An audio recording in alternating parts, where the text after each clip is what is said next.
ça va? Ça va bien. Il n'y a plus de condamnation dans ma vie. Alléluia. Amen. Un chant qui dit comment ça va? Tout va bien. Amen. C'est la femme Sunamite, je ne me trompe pas. Hein? Lorsqu'elle a perdu son fils. Amen. Et que c'est qui lui a posé la question si tout allait bien? Son mari. Son mari. Lui a posé la question si tout va bien. Elle a dit tout va bien. Amen. Alléluia. Amen. Tout va bien. Amen. Amen. Amen. Voilà. Il n'y a pas quelque chose que le Seigneur ne peut pas. Jean-Baptiste, tu vas t'asseoir. Mais reste là non plus. Il n'y a pas quelque chose que le Seigneur ne peut pas faire. Amen. Amen. Amen. Ah, nous avons eu. Que Dieu vous bénisse. Merci pour la présence de tous ce soir. Nous avons pris une semaine de jeûne et de prière. C'est sûr que nous sommes fatigués. Amen. Et ça se voit dans nos corps que nous sommes fatigués. Et voilà. Ça se voit que nous sommes fatigués. Mais la bonne nouvelle est que le Seigneur nous dit, quand 2 ou 3 sont réunis en mon nom, je suis au milieu. Amen. Et le Seigneur est au milieu de nous. Amen. Nous le croyons par la foi. Le Seigneur est au milieu de nous. Et le Seigneur nous renouvelle. Amen. Alors, je pense que ce soir, le Saint-Esprit va nous conduire. Je n'ai pas reçu dans mon cœur que je devais prêcher. Amen. Ben, je me suis réveillé, mon fils était en train de tousser, vers 2 heures du matin. Je suis réveillé et je suis allé prier pour lui. Je prie vraiment, il n'arrête pas de tousser. Après, j'ai commencé à dire à Dieu, mais Seigneur, comment je peux prier pour que ça s'arrête, alors que ta parole, elle est claire. Comment je peux prier? J'ai commencé à prier d'une manière comme si je remettais en cause. Vous savez, il y a des prières, parfois, quand nous les faisons, en réalité, c'est comme si nous sommes en train de remettre en cause la puissance même de la guérison, la puissance de Dieu. Amen. Je ne sais pas si ça vous arrive souvent.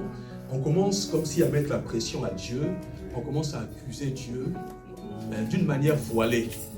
Je dis, mais Seigneur, je suis en train de prier, mais ça ne s'arrête pas et tout ça.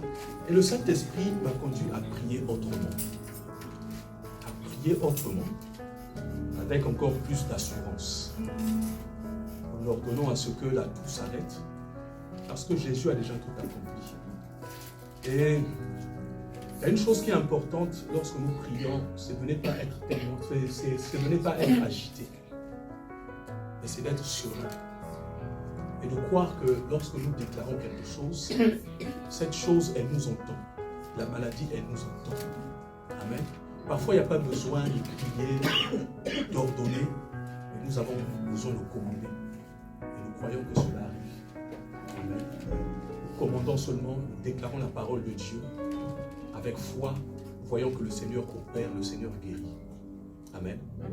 Et pendant que j'étais en train de faire ça, après je me suis dit, bon, je ne vais pas me recoucher tout de suite. Je saisis cette occasion. Peut-être que c'est un signal que Dieu me donne pour prier aussi. Amen. Je saisis l'occasion et je me suis mis à prier, à adorer le Seigneur, à prier, à adorer le Seigneur. Et j'ai ressenti dans mon cœur, le Seigneur m'a dit, vous allez vous réunir dimanche. Priez. Priez. Priez. Amen. Voilà. Donc le Saint-Esprit conduit toutes choses. Conduit toutes choses. Nous avons passé cette semaine de jeûne. Et le thème de notre jeûne, c'était Seigneur, fais-moi voir ta gloire. Amen. Fais-moi voir ta gloire. Fais-moi voir ta gloire. Et donc ce soir, nous nous présentons dans une posture où nous croyons que le Seigneur nous a déjà exaucés. Amen. Il nous a déjà exaucés et nous voyons la gloire de Dieu. Amen. Nous voyons la gloire de Dieu.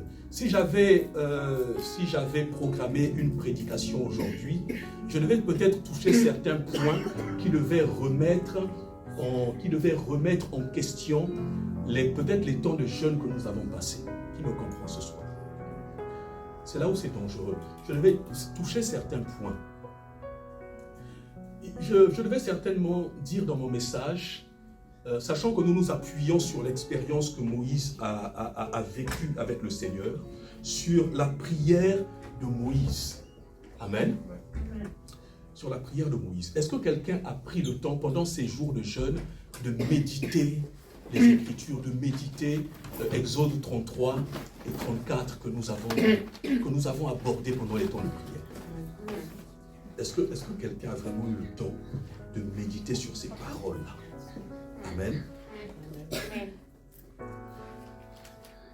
Je ne vais pas être long. On va prier ce soir quand même, selon ce que le Saint-Esprit nous conduit. Amen. Amen. Dans ces paroles, dans cette portion des Écritures que nous avons eu à méditer tout au long de cette semaine, il y a le fait que c'est vrai que Moïse demande à Dieu de lui faire voir sa gloire. Amen. Hein, c'est ce passage. Voilà, il demande à Dieu de lui faire voir sa gloire et c'est ce que le Seigneur va faire. Amen. Mais il y a des points qui sont très sensibles et qui font que c'est un enseignement qui peut remettre aussi en cause certaines choses que nous avons vues pendant les temps de prière. Moi, dans mon esprit, je me disais que Moïse, il a demandé à Dieu de lui montrer sa gloire, n'est-ce pas? Et lorsque nous lisons précédemment, dans les versets qui suivent, nous voyons que Moïse, il a ce désir de chercher Dieu. Amen. Moïse, il a le désir de chercher Dieu, au point où il va répéter à plusieurs reprises, « Si tu ne viens pas avec nous, mais nous aussi, on ne bougera pas. » N'est-ce pas? Okay? Donc ça, c'est un premier point. Un deuxième point, il est encore mentionné à plusieurs reprises que si j'ai eu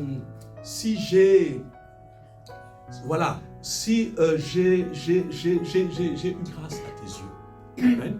Voilà, si j'ai eu grâce à tes yeux, agis. Ok? Alors, quand on va interpréter ces différents passages, nous les hommes, on aura toujours tendance, il y a un point qu'on aime bien toucher. On va se dire que si Moïse a vu la gloire de Dieu, c'est parce que Moïse a été quelqu'un d'exemplaire. C'est parce que Moïse, peut-être qu'il a marché avec beaucoup de sainteté, n'est-ce pas? Hein? Donc les deux points, il a eu le désir de chercher Dieu. Ou encore, si Moïse a vu la gloire de Dieu, c'est parce qu'il a eu le désir de chercher Dieu. C'est parce que, en gros, on dira que le fait de voir la gloire de Dieu va être conditionné par quelque chose, par un effort que nous aurions fourni. Amen. Et c'est là où je ne veux pas arriver. Parce que Dieu fait grâce à qui il veut. Amen. Amen. Ne voir la gloire de Dieu, ce n'est pas forcément celui qui a fait des efforts. Ce n'est pas forcément celui qui va prier tous les jours. N'est-ce pas? Mais, il y a une chose qui est importante. C'est parce que le Seigneur dira, tu as trouvé grâce à mes yeux. Amen. Ce n'est pas à cause de ton mérite. Ce n'est pas parce que tu mérites de voir la gloire de Dieu. Bien-aimé, tu ne mérites pas de voir la gloire de Dieu, mais c'est par grâce que tu vas voir la gloire de Dieu. Amen. C'est par grâce que tu vas voir la gloire de Dieu. Amen. Voilà. Donc, c'est pourquoi je me disais au départ, c'est très sensible. Je ne veux pas dire à quelqu'un ce soir que tu dois faire un effort pour voir la gloire de Dieu. Sinon, les temps de jeûne que nous avons prié là, on a prié en vain. Mais c'est par grâce que nous allons voir la gloire de Dieu. Amen. Parce que si on se regarde nous-mêmes là, bien aimé, moi je peux voir mon frère ou ma soeur comme quelqu'un de pieux, n'est-ce pas? Mais Dieu n'aura pas le même regard. Amen. Dieu n'aura pas le même regard. Vous savez, Dieu, il nous regarde, pas parce que nous avons posé des actions, mais Dieu, il nous regarde parce que nous sommes cachés en Christ. C'est pourquoi il va dire à Moïse, quand je passerai, tiens-toi debout sur le rocher. Quand je passerai, je te mettrai dans le creux du rocher. Amen. Et nous savons que le rocher symbolise Christ. Et la Bible déclare que c'est en Christ que nous sommes cachés. Amen. Notre vie est cachée en Christ. Et donc, lorsque Dieu nous montre sa gloire, lorsque Dieu nous voit, il ne te voit pas toi, mais il voit Christ, parce que toi, tu es caché en Christ. N'est-ce pas? Notre nature, elle est pécheresse, et Dieu ne regarde pas le péché. Il ne peut pas nous regarder tel que nous sommes. C'est pourquoi il nous regarde à travers Christ. Alléluia.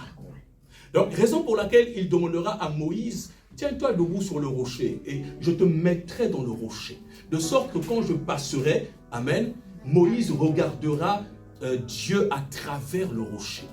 Alléluia. Et donc, Dieu se révèle à nous, Dieu nous regarde à travers Jésus-Christ, parce que notre vie est cachée en Christ. Alléluia. Notre vie est cachée en Christ. Et ça, c'est la grâce de Dieu.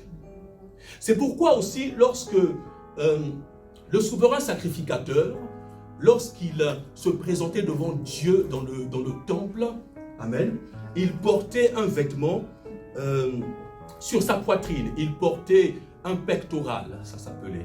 Sur sa poitrine, il y avait sur ce pectoral, il y avait 12 pierres précieuses qui symbolisaient les 12 tribus d'Israël. Amen. Et donc, par conséquent, lorsque le souverain sacrificateur rentrait pour aller faire le sacrifice, il rentrait seul, n'est-ce pas? Mais sur lui, il avait les 12 tribus d'Israël. Sur lui, il avait tout le peuple d'Israël. Donc, il partait en tant que représentant du peuple. Dieu ne voyait pas le peuple, mais Dieu voyait le peuple à travers le souverain sacrificateur. Et nous savons que le souverain sacrificateur par excellence, c'est Jésus-Christ. Donc c'est pourquoi lorsque Jésus-Christ s'est présenté devant le Père pour offrir le sacrifice avec son sang, amen, amen, il s'est présenté devant le Père. En réalité, c'est nous tous qui nous sommes présentés devant le Père, mais par Jésus-Christ. Alléluia. C'est le médiateur. Par Jésus-Christ. Donc le Père, il nous voit par Jésus-Christ, pas par nos œuvres. Il ne nous voit pas parce que nous forçons les choses. Il ne nous fait pas voir sa gloire parce que nous forçons les choses. Amen. Mais il nous fait voir sa gloire par grâce. Parce qu'il y a des personnes, vous serez d'accord avec moi, qu'il y a des personnes qui ne semblent pas être peut-être trop religieuses. Mais lorsqu'elles crient à Dieu, Dieu entend plus que celui qui pratique des rites. Amen. Dieu entend. Alléluia. Amen. Il y a des personnes que Dieu entend. Lorsqu'elles lèvent les mains, Dieu entend, la gloire de Dieu descend. La gloire de Dieu descend. Et ce que je vous dis, ce n'est pas pour vous dire que nous ne devons pas chercher Dieu. Bien aimé, cherchons Dieu. Mais ne croyons pas que c'est parce que nous cherchons Dieu que nous voyons sa gloire. Mais cherchons Dieu dans la prière. Cherchons Dieu dans sa parole. Soupirons après lui comme Moïse a soupiré après Dieu. Cherchons à marcher avec Dieu comme Moïse a émis le désir de marcher avec Dieu au point où il dit, si tu ne marches pas avec nous, nous on ne bouge pas. Bien aimé, cherchons Dieu. Amen. Mais une chose est claire, le Seigneur, il dit, alléluia, c'est parce que tu as trouvé grâce à mes yeux. Alléluia. Je te ferai voir ma gloire parce que tu as trouvé grâce à mes yeux. Alléluia. Moïse va encore répéter, ah mais Seigneur, si j'ai trouvé grâce à tes yeux, si j'ai trouvé grâce à tes yeux, alléluia, montre-moi ta gloire. Alléluia. Ce soir, nous sommes un peuple qui voulons simplement nous abandonner entre les mains de Dieu. Nous abandonner entre les mains de Dieu. Alléluia. Amen. Amen. Ne pense pas que tu ne pries pas moins que ton voisin ou plus que ton voisin, ou bien que tu ne mérites pas d'obtenir les choses qui viennent de Dieu. Alléluia. Ce n'est pas à cause de ton mérite, mais c'est parce que tu as accepté Jésus-Christ comme ton Seigneur et ton Sauveur, et donc tu es caché en lui. Alléluia. Tu es caché en lui. Si nous sommes héritiers, c'est parce que nous sommes en Christ. amen, que nous sommes héritiers. C'est parce que nous sommes en Christ que nous avons été adoptés. C'est parce que nous sommes en Christ que nous sommes sauvés. C'est parce que nous sommes en Christ que nous avons droit au royaume. C'est notre héritage parce que nous sommes en Christ. Et la vie de Christ, elle nous transforme. Alléluia. Nous sommes transformés de gloire en gloire. La vie de Christ, c'est la vie de Christ qui nous transforme. La gloire de Dieu, elle nous transforme. Alléluia. Pour terminer avec mon propos, Christ représente la gloire de Dieu. Amen. Christ représente la gloire de Dieu. Nous avons la gloire de Dieu. Et lorsque Christ est arrivé dans son ministère, il a commencé à guérir les malades, il a commencé à libérer les captifs, il a nourri ceux qui étaient affamés. Ce sont des caractères qui appartiennent à Dieu. Amen. Et Dieu veut nous les donner. Alléluia. Alors, la gloire de Dieu, pour terminer, Moïse a demandé la gloire de Dieu. Seigneur, fais-moi voir ta gloire. Mais le Seigneur n'a pas dit à Moïse, voilà, tu feras ma gloire, ou bien je passerai, je serai lumineux, je serai je ne sais comment. Regardez, Moïse dit, fais-moi voir ta gloire. L'Éternel répondit. Vous voyez la réponse du Seigneur? Est-ce que vous voyez? L'Éternel répondit, je ferai passer devant toi toute ma bonté et je proclamerai devant toi le nom de l'Éternel. Je fais grâce à qui je fais grâce et miséricorde à qui je fais miséricorde. Amen. Amen. Ce sont des éléments qui sont cités, ce sont des attributs de Dieu. C'est le caractère de Dieu. Et le caractère de Dieu symbolise aussi sa gloire. Amen. La gloire de Dieu, ce n'est pas seulement le fait de voir une nuée qui brille comme les enfants d'Israël ont vu, de voir des nuages, de voir des éclairs, de voir le feu. Amen. Ce n'est pas forcément ça la gloire de Dieu. Souvenez-vous, c'est Élie ou Élisée qui allait se cacher dans une grotte, qui a combattu les prophètes de Baal. C'était Élie. Amen. Après qu'il ait combattu les prophètes de Baal, il est allé se cacher dans une grotte. Et il y a eu une tempête, mais Dieu n'était pas dans la tempête. Il y a eu le feu, Dieu n'était pas dans le feu. Il y a eu le tonnerre, Dieu n'était pas dans le tonnerre. Alléluia. Mais Dieu est arrivé dans un double mur. Amen. Et donc la gloire de Dieu, ce n'est pas seulement le spectacle, ce n'est pas seulement la vue. Amen. Mais ce sont les caractères, les attributs de Dieu. Lorsque Dieu vient dans sa gloire, lorsque Dieu vient avec sa gloire, il vient avec ce dont le croyant a besoin. Il vient avec la guérison dont nous avons besoin. Il vient avec l'amour. Il vient avec la joie. Il vient avec la provision. Il vient avec, en tout cas, tout ce dont le croyant a besoin se trouve en Dieu. Et ça, c'est la gloire de Dieu. Amen. C'est pourquoi nous avons dit, Seigneur, fais-moi voir ta gloire. Parce que nous avons certainement un besoin. Et nous voulons voir Dieu agir dans nos vies. Nous voulons voir Dieu débloquer les situations. Nous voulons voir Dieu guérir. Nous voulons voir Dieu restaurer nos vies. Nous voulons voir Dieu nous secourir. Nous voulons voir Dieu restaurer nos finances. Nous voulons voir Dieu restaurer nos familles, nous accorder miséricorde, nous faire grâce, nous relever, nous soutenir. Ça, c'est la gloire de Dieu. Alléluia. La gloire de Dieu, pour terminer, c'est Dieu lui-même. Amen. C'est Dieu lui-même. Benaël, commence à me jouer un petit son. Et j'ai dit qu'on va prier. Amen. Amen. J'ai dit qu'on va prier, que le Seigneur nous conduise. Ne forçons pas. Amen. Mais expérimentons la grâce de Dieu ce soir. Expérimentons la grâce de Dieu ce soir. Même si c'est 15-10 minutes qu'on va prier, toute la gloire revienne à Dieu. Même si c'est 5 minutes, toute la gloire revienne à Dieu. Mais l'important, c'est que nous puissions laisser le Saint-Esprit prendre le contrôle de nos vies ce soir et confirmer encore sa parole.